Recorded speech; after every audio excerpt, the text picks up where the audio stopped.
que las agencias de seguridad o de gobierno de cualquier país de América Latina, quizás y sin duda de Colombia, puedan tener un alcance para operar en 3 o 4 diferentes frentes, ejerciendo actividades de espionaje, de inteligencia frente a otros estados y otros gobiernos. A mi juicio, yo creo que eso de alguna manera puede en este momento desbordar un poco la capacidad que puedan tener los gobiernos en este momento, y quizás también desbordan nuestra propia capacidad de entender esto. Yo creo que esto es un alcance, o se le está dando un alcance mucho mayor a lo que podría tener. Pueden haber algunos indicios de algunas actividades, pero no pensaría que estuvieran a una escala como se plantea o se planteó hoy. Alejandro, bienvenido. Yo creo que esto es definitivamente una cortina de humo para encubrir dos asuntos. Primero, las actividades que Hugo Chávez sí está haciendo abierta y flagrantemente en contra del gobierno colombiano. No es necesario buscar en lugares secretos, basta con ver a Chávez guardando un minuto de silencio ante la televisión por la muerte de Raúl Reyes, y ahí mismo él demuestra la cercanía con la FARC, así como permitir que haya un busto de Manuel Marulanda en la ciudad de Caracas. Lo otro que está encubriendo esta operación es la situación interna de Venezuela, el fracaso estrepitoso de la gestión de Chávez, y entonces él necesita un enemigo externo para encubrir la situación interna, porque lo que se ha mostrado ahí, pongamos que sean documentos ciertos, que no nos consta a nadie. Bueno, pero es que todas las organizaciones de inteligencia del mundo, e incluso las cancillerías, tienen un departamento dentro de su país, no necesariamente enviando funcionarios fuera, que van monitorizando la situación internacional. Es decir, que Colombia tenga dentro de su propio territorio unos individuos monitorizando la realidad venezolana, cubana, ecuatoriana, Venezuela y cualquier otro país también lo hace. Todos los estados tienen sus departamentos de inteligencia. Eso es lo que usted está planteando. E inteligencia internacional, lo cual no significa que tiene agentes en otras naciones. Entonces la pregunta es, ¿cómo obtuvo Venezuela o el gobierno venezolano estos documentos? ¿Quién es el que está revelando su actitud de espionaje? Yo lo que creo es que el gobierno venezolano se autoincrimina y dice, fíjense, tan estamos nosotros espiando a Colombia que aquí tenemos estos documentos. Miremos el escenario, Guillermo. Es una cortina de humo. ¿Por qué además vienen esta acusación, esta denuncia, en un momento donde hay también varias situaciones de análisis? Por ejemplo, mañana se da por sentado esa firma del acuerdo militar de Colombia con los Estados Unidos por el tema de las bases, las tan famosas bases que han generado tanta controversia en América Latina. Y también está el tema que no se ha resuelto de esta masacre de 9 ciudadanos colombianos en el estado Táchira, en la frontera venezolana con Colombia. ¿Qué tanto tiene esto, ese índole, esa connotación de cortina de humo, Guillermo? Esa es una teoría que se esgrime tanto para el gobierno de Colombia como para el gobierno de Venezuela. Igualmente la esgrime la oposición en Ecuador. Es una teoría que habría que analizar a la luz de los propios hechos. Lo cierto es que hoy, a las 6 de la tarde, el diario El Tiempo de Colombia publicó una comunicación oficial del gobierno colombiano admitiendo que los documentos revelados en la Asamblea Nacional de Venezuela son auténticos y son del gobierno colombiano, y expresando su preocupación por el hecho de que esos documentos estén en manos del gobierno venezolano.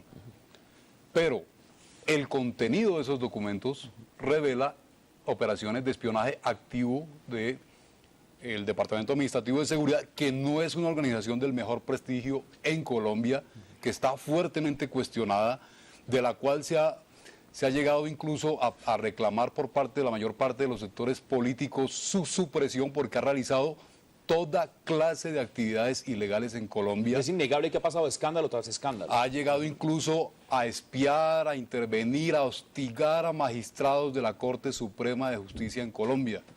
Ha espiado a toda la oposición. Ha estado infiltrada por paramilitares. El primer jefe del DAS, nombrado por el gobierno Uribe, un señor de apellido Noguera, está actualmente encausado por la justicia colombiana, acusado de paramilitarismo, es decir, de crímenes de lesa humanidad. De manera que cuando hablemos del DAS hay que poner en perspectiva lo que ha pasado con el DAS en Colombia, que es relativamente poco conocido en el exterior, porque se trata de un problema interno. Sí, es el Departamento Administrativo de Seguridad de Colombia, pero también miremos este aspecto, Francisco José. Uno de los testimonios en los cuales se basan el ministro de Interior y Justicia, El Aizami, es también el testimonio de Rafael García. Y si bien él es un hombre que también participó y trabajó en el DAS, es un hombre que ha sido condenado en Colombia justamente por los testimonios que ha dado. Estos testimonios, él prendió un ventilador en la arena política colombiana, justamente donde vinculó a paramilitares, vincula al señor Noguera, hace un tipo de complot y plantea sobre ese testimonio de este testigo también ese complot contra el presidente Chávez. ¿Qué tan creíble pueden ser estos testimonios basados justamente en lo que dice este señor que es tan cuestionado? Sí, correcto. Yo creo que es importante, primero, reconocer, como lo mencionas, que sí es una persona que efectivamente ha sido sus declaraciones muy polémicas en Colombia en torno a este tema. Y segundo, ha sido una persona que ha tenido del cual esos testimonios han sido cuestionados. El señor García no es muy claro cuáles serían sus motivos, sería su inclinación para revelar esta información acerca de los procedimientos al interior del DAS o del conocimiento del mismo director del DAS sobre esto. Sin embargo, lo que sí vemos es que esto está generando también un mayor clima, como se decía antes, un mayor clima de dudas, de suspicacias. No hay información concreta. Los principales, si se quiere, testigos o las principales personas que pudieran atestiguar sobre esta información de ambos lados en este desacuerdo son personas, se dan en circunstancias en donde realmente no está muy clara cuál es la posición basada en evidencias, basada en autoridades. Que es muy importante el material probatorio. Quiero que invitemos Correcto. a este debate también a Aiden Pirela, es diputado de la Asamblea Nacional Venezolana. Diputado Pirela, bienvenido a Suma la Noticia y cuéntenos qué significa esta denuncia del ministro El Aizami sobre espionaje colombiano, no solo en Venezuela, sino en Cuba y Ecuador también. Buenas noches, saludos a toda Latinoamérica y el Caribe. Aquí le habla el diputado Aiden Pirela. Bueno, saludos a San. Esta denuncia del ministro El Aizami la hizo porque tiene pruebas, pues. Tiene pruebas de la parte conspirativa que se quiere hacer hacia Venezuela. Venezuela, un país que busca que se le respete su soberanía, un país que busca la integración de los pueblos, pero parece ser que esto está trayendo mucho celo en otros países.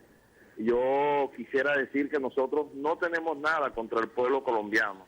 Quizás es la forma como el gobierno del presidente Uribe viene manejando la política con respecto a Venezuela. No la política exterior con respecto a otros países, sino con respecto a Venezuela. Venezuela es un país hermano de Colombia, que tradicionalmente hemos tenido buenas relaciones, pero lamentablemente el presidente Uribe se empeña pues en que estas relaciones vayan por mal camino. Así que esta denuncia del ministro El Aizami tienen mucho basamento, pues funcionarios de verdad que están haciendo labores de espionaje aquí en Venezuela. Diputado, pero ¿qué tanta casualidad que justamente esta denuncia, y lo estábamos discutiendo hace un minuto, reviente justamente después de ocurrir una masacre donde 11 personas en el estado Táchira, y de los cuales 9 sean colombianos? Esto genera gran controversia, muchas preguntas. ¿Por qué surge esta denuncia en este momento? Y retomemos también el tema del acuerdo que se firma mañana, que es inminente, entre el gobierno colombiano y el gobierno de los Estados Unidos frente a las bases militares. ¿Por qué en este momento, diputado?